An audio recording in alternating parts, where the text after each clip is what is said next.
어, 하나님의 부르심이라는 제목으로 여러분과 함께 하나님의 은혜를 나누고도 합니다. 우리를 향한 하나님의 부르심은 하나님의 절대적인 주권, 하나님의 권한에 속한 거예요. 우리가 부르심을 받을 만한 조건을 우리에게서 찾는다든가 조건에서 하나님이 찾지 않고 하나님 마음에 합한 자, 하나님이 부르시기를 원하는 사람을 하나님이 부르셔요. 창세기부터 이건 계속됩니다.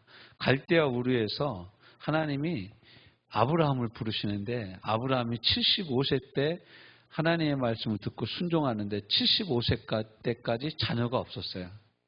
보통 아브라함 시대에 30살에서 35살 사이에 첫 아들을 낳았는데 아브라함은 그 곱배기가 되는 75세가 됐는데도 아들이 없었어요. 그 아브라함을 부르면서 하나님이 하신 약속이 뭡니까? 내가 너로 말미암아 내가 너를 복의 근원이 되게 하고 너의 후손을 바닷가의 모래알처럼 하늘의 별과 같이 많아지게 하겠다. 그런데 25년 100살이 돼도요. 아브라함의 애가 없어요. 아브라함에게.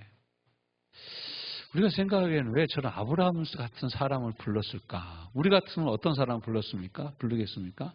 30세 때 애 낳은 사람, 자녀가 있는 사람, 공부 잘하는 사람, 돈 많은 사람 이런 조건을 보고서 사람을 볼랐겠죠. 근데 하나님은 아브라함을 불러요. 그 다음에 이제 100세 이삭을 낳고 그 이삭이 이제 40세 돼서 결혼을 합니다. 근데 이삭이 그 리브가를 데려다가 결혼 생활해서 잉태를 합니다. 야곱과 에서를 쌍둥이를 잉태합니다. 쌍둥이를 잉태하는데 성경은 뭐라고 표현하고 있냐면 그들이 뱃속에 있을 때부터 하나님이 어떻게 했냐면 야곱을 사랑했다라는 거예요. 에서보다.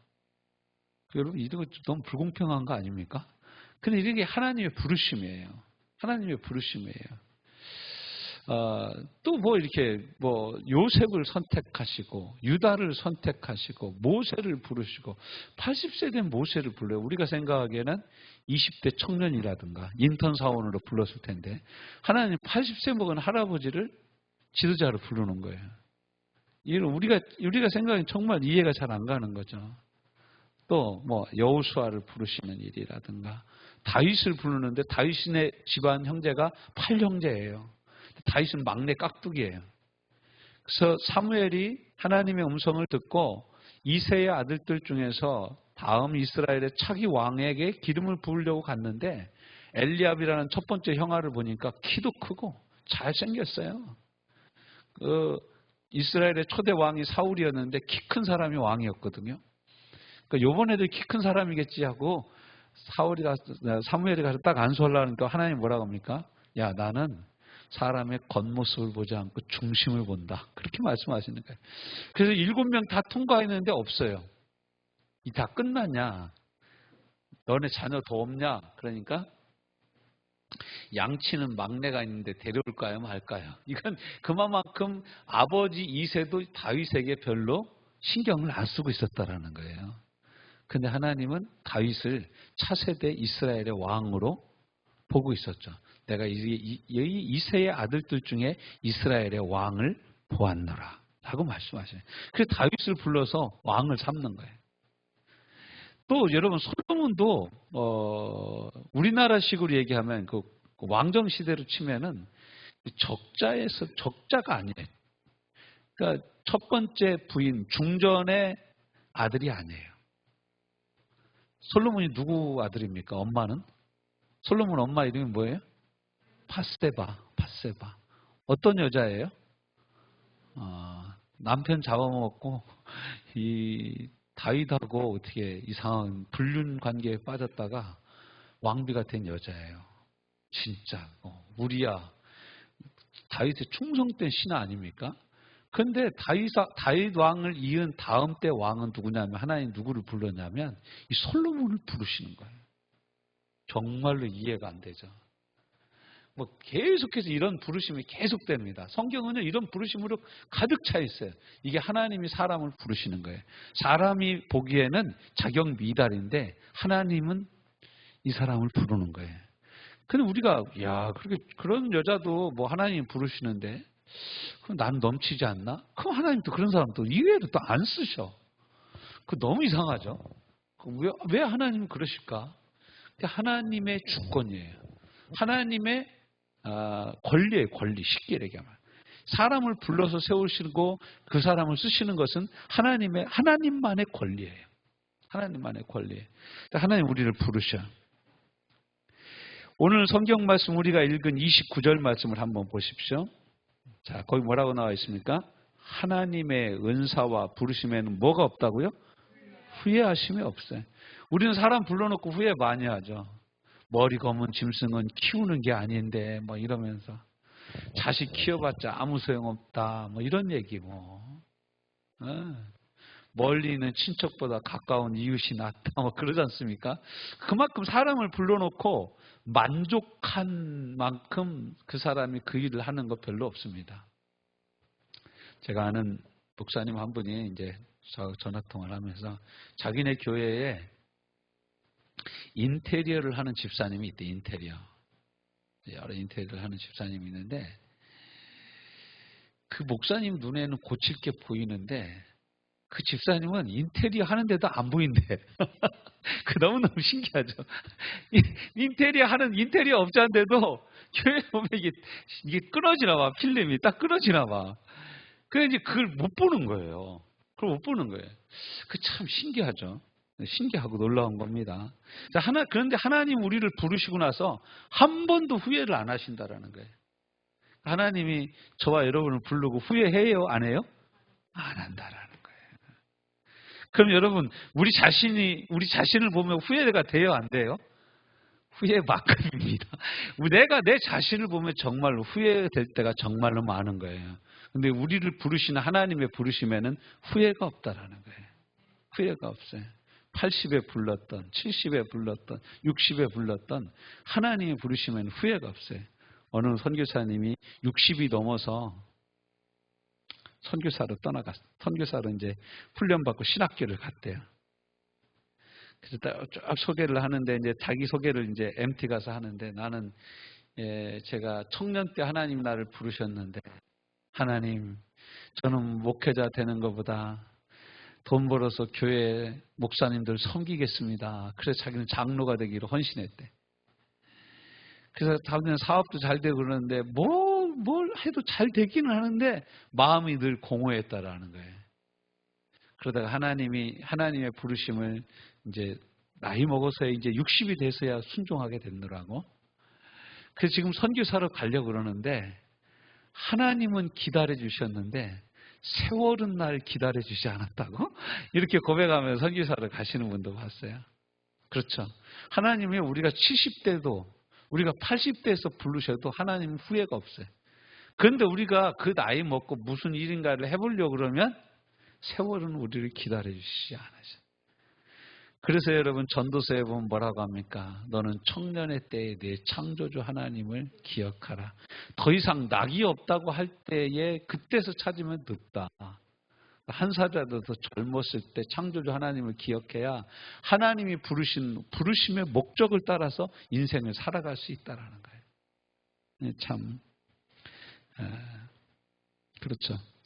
그래서 누구든지 이렇게 부를 때는 목적이 있거든요. 사람을 뽑을 때 목적이 있습니다. 회사가 사람을 뽑습니다. 공채를 합니다. 광고를 냅니다.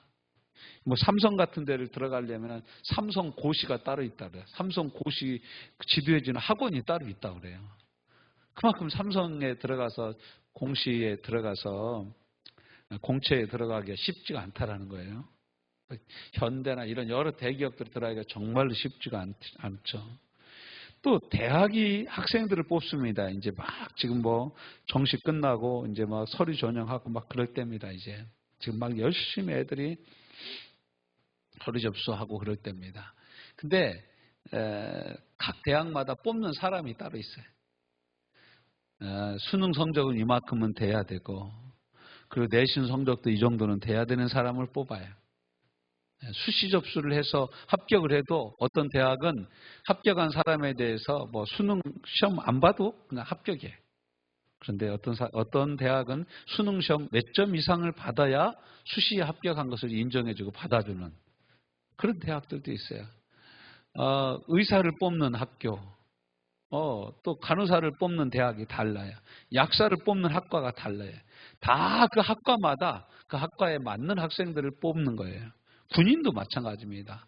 해군 따로, 육군 따로, 공군 따로, 공수부대 따로, 특전사 따로, 이렇게 다 따로따로 부르고 계시는 거예요. 하나님이. 그 군대에서 다 부르는 거예요. 여기서 우리는 오늘 하나님의 구인 광고를 볼 수 있습니다. 하나님 어떤 사람을 구하시는가? 하나님의 방법은 하나님이 사람을 구할 때의 기준은 우리와 달라요. 그 사무엘상 16장 6절부터 8절까지 말씀을 보면 그들이 오매 사무엘이 엘리압을 보고 마음에 이르기를 여호와의 기름 부으실 자가 과연 그 앞에 있도다 하였더니 여호와께서 사무엘에게 이르시되 그 용모와 신장을 보지 말라. 내가 이미 그를 버렸노라. 나의 보는 것은 사람과 같지 아니하니 사람은 외모를 보거니와 나 여호와는 중심을 보느니라 라고 말씀하십니다. 그 앞에 나중에 이제 부르니까 사무엘이 또 이제 막내를 데려오죠. 11절. 또 이새에게 이르되 네 아들들이 다 여기 있느냐? 이새가 가로되 아직 말째가 남았는데 그가 양을 지키나이다. 사무엘이 이새에게 이르되 보내어 그를 데려오라. 그가 오기까지 우리가 아무것도 먹지 않고 앉지도 않겠노라. 이에 보내매 그를 데려오매 그의 빛이 붉고 눈은 빼어나고 얼굴이 아름답더라. 여호와께서 가라사대 이가 그니 일어나 기름을 부으라. 사무엘이 기름불을 취하여 그 형제 중에 그에게 부었더니 이날 이후로 다윗이 여호와의 신에게 크게 감동되니라. 아멘. 이게 하나님이 우리를 보시는 기준, 부르시는 기준이 달라요. 하나님은 사람의 중심을 보고 부르십니다. 뭘 보고 부르신다고요? 우리 중심. 우리 마음이 어떤지를 보고 있나요? 인격적으로 보면은 참 별거 아니고 부름 받을 수 없는 사람들이 좀 있죠. 그 예수님을 믿는다고 하면서도 하는 집 보면은 영 아닌 사람들이 꽤 있습니다. 자기밖에 모르고 다른 사람 배려할 줄 모르고 그런 사람들 얼마나 많은지 몰라요. 자기 감정대로 막 지 맘대로 하고 막 그런 사람들도 많아요. 근데 하나님 그런 사람을 부르시는 거예요. 하나님의 자녀로 불러주시는 거예요. 성도로 불러주시는 거예요. 저 사람 진짜 너무하네. 그런 사람도 하나님 불러주시는 거예요. 우리가 봐도 좀 너무한 사람들이 있지 않습니까? 근데 하나님 그런 사람 부르시고 후회를 안 하신다는 거예요. 우리가 보는 것과 하나님 보시는 게 다르다라는 거예요. 절대 후회가 없어요. 너무 커서 순종하는 모든 사람들을 불러도 아직도 계속되는 일이 하나님 우리를 부르시는 부르심입니다. 사심 없는 마음으로 하나님 앞에 서야 됩니다. 외모로 쓰임받을 수 없었던 사람, 왼손을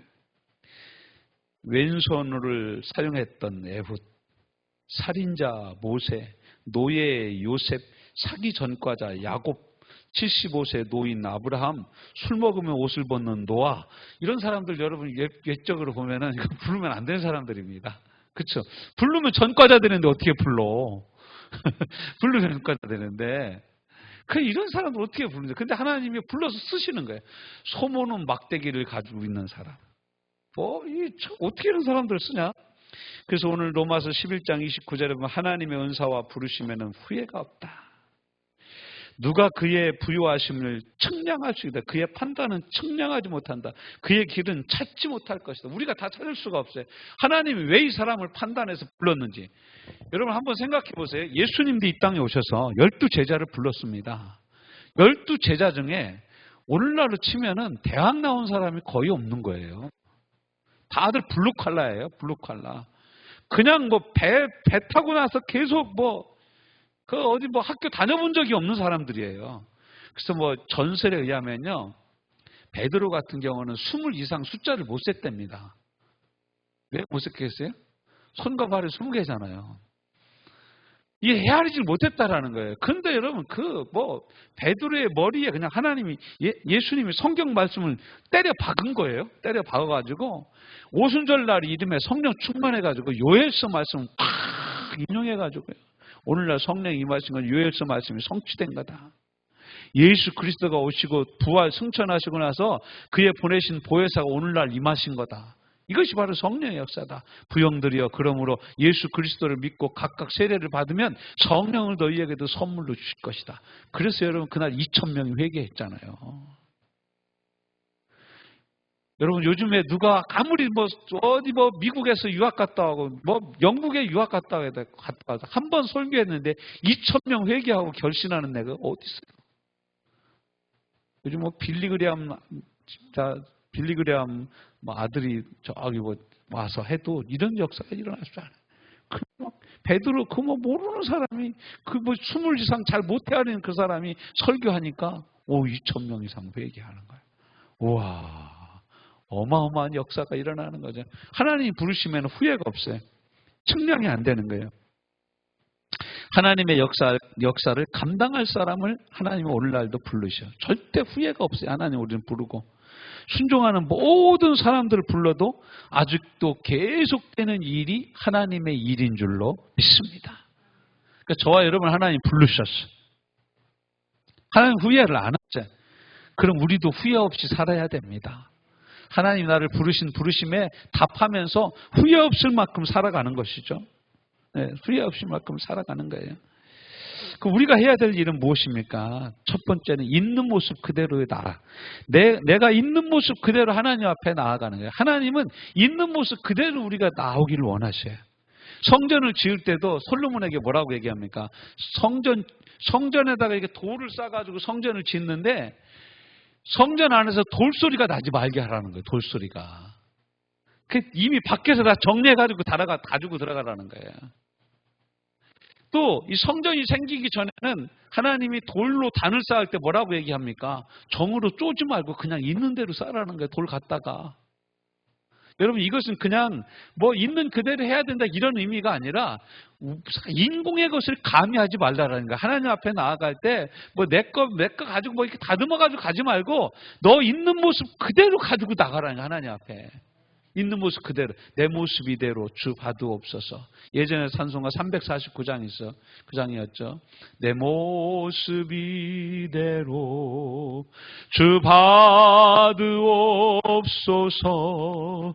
날 위해 돌아가신 주 날 받아주소서. 할렐루야. 내 모습 이대로, 내 모습 이대로. 그래서 여러분 보면 로마서 12장 1절에 뭐라고 얘기합니까? 그러므로 내 사랑하는 형제들아, 내가 하나님의 모든 자비하심으로 너희를 권하느니 너희 몸을 하나님이 기뻐하시는 거룩한 산 제사로 드리라. 여러분 본래 제사는 어떻게 드려야 돼요? 죽여서 드려야 돼요. 재물을 죽여서 드리라는 거예요. 그런데 로마서 12장에 와서 사도 바울은 성령의 감동을 받아서 하나님의 말씀 우리에게 이렇게 증거하는 거예요. 그러므로 내 사랑하는 형제들아, 내가 하나님의 모든 자비하심, 그러니까 하나님의 모든 자비, 하나님의 모든 긍휼로 내가 너희를 권하는데 뭐냐? 너희 몸을 거룩한 산 제사로 있는 그대로 하나님께 드리라는 거예요. 이것이 너희가 드릴 영적 예배니라. 영적 제사라는 거예요. 우리가 하나님 앞에 나갈 때 어떻게 드린다고요? 있는 그대로. 척할 필요가 없어요. 요즘에는 삼척이 고향인 사람들이 그렇게 많다네. 아는 척. 아니 처음 듣는 얘기를 딱 들어도 자기는 다 아는 것처럼 얘기하는 사람들이 너무 많아. 그 다음에 잘난 척. 그리고 마지막에 있는 척 하는 사람들이 그렇게 많대요. 없는데도 있는 척. 없는데도 있는 척 하면서 카드를 긁어가지고 그 다음 달 그거 못 메꿔가지고 여기저기로 돈 꿔다 메꾸는 사람들이 꽤 있다는 거예요. 그럴 필요 없습니다. 있는 그대로. 우리 하나님은 우리 모습 있는 그대로 나가기를 원하셔요. 우리가 뭘 포장해가지고 하나님 앞에 서기를 원치 않으셔요. 여러분은 고향이 삼척이시면 아무도 안 계시죠? 모르겠어요. 1척이나 2척은 되는지 모르겠어요. 우리가 척할 필요 없어요. 있는 그대로. 여러분 거짓말을 하잖아요. 우리가 거짓말을 하고 더 있는 척하고 아는 척 하잖아요. 하면 할수록 나중에 뽀록이 더 크게 납니다. 그냥 있는 대로. 있는 모습 그대로 나가는 거예요. 사람이나 하나님 앞에서나 산 제사로 드리는 거예요. 너희는 이 세대를 본받지 말고 오직 마음을 새롭게 함으로 변화를 받아 하나님의 선하시고 기뻐하시고 온전하신 뜻이 우리를 향하신 그 온전하신 뜻이 무엇인지 항상 분별하면서 하나님 앞에 나가라는 거예요. 두 번째, 우리는 어떻게 이 하나님의 부르심에 응답해야 되냐? 히브리서 4장 14절부터 16절 말씀이죠. 그러므로 우리에게 큰 대제사장이 있으니 곧 승천하신 자 하나님의 아들 예수시라. 우리가 믿는 도리를 굳게 잡을지어다. 우리에게 있는 대제사장은 우리 연약함을 체휼하지 아니하는 자가 아니요 모든 일에 우리와 한결같이 시험을 받은 자로되 죄는 없으시니라. 그러므로 우리가 긍휼하심을 받고 때를 따라 돕는 은혜를 얻기 위하여 은혜의 보좌 앞에 담대히 나아갈지어다. 할렐루야, 할렐루야. 은혜의 보좌 앞에 우리가 담대히 매 순간 나가는 거예요. 이걸요, 그 메시지라는 유진 피터슨 목사님이 쓴 그 번역한 성경에는 뭐라고 표현하냐면, 그러므로 우리가 하나님께서 우리에게 베푸시는 꼭 맞는 은혜를 받기 위하여, 꼭 필요한 은혜를 받기 위하여 은혜의 보좌 앞에 매 순간 나가야 된다. 매 순간 나가야 된다. 이렇게 표현하고 있어요. 그때마다 꼭 필요한, 상황에 꼭 맞는 은혜. 여러분, 우리가 상황마다 필요한 은혜가 있죠. 너무너무 많이 먹어서 배가 불러. 그럼 어떤 은혜가 필요해요? 잘 소화되는 은혜가 필요하죠. 그렇죠? 너무너무 배가 고파. 그래서 속이 쓰려. 그러면 속 쓰리지 않는 은혜가 필요한 거죠. 마음이 답답해요. 그럼 마음을 정결하게 해주시는 은혜가 필요한 거죠. 예? 병이 들었어요. 고쳐주신 은혜가 필요한 거죠. 예. 자녀들 문제를 힘들어요. 하나님 앞에 나가 하나님이 그 자녀를 붙들어 주시고 돌아오게 하여 주시고 회복시켜 주시고 구원케 하시는 놀라운 은혜를 우리가 간구해야 하는 것이죠. 네, 이런 은혜가 저와 여러분에게 있으시기를 주님의 이름으로 축원합니다.